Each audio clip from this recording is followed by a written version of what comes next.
ଠାକୁର ଜାଣିଛନ୍ତି ମତେ କହିଲେ କିଛି ନାହିଁ।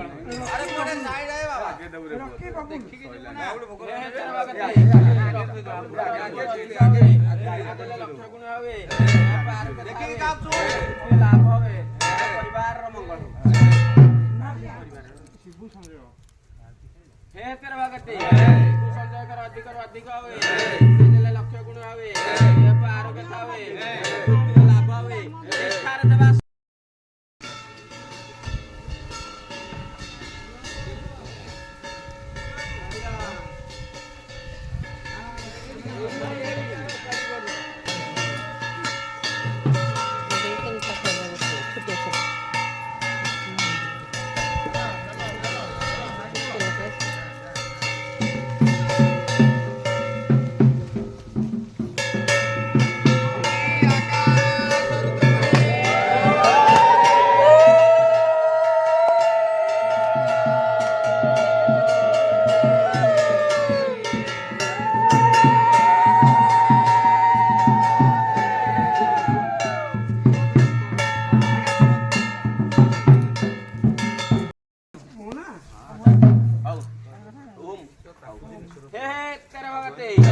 खगेश्वर ओम कर अधिक अधिक हुए गुणे देले लक्ष्य गुण हुए देह आरोग्य था हुए लाभ हुए सपरिवार कर मंगल।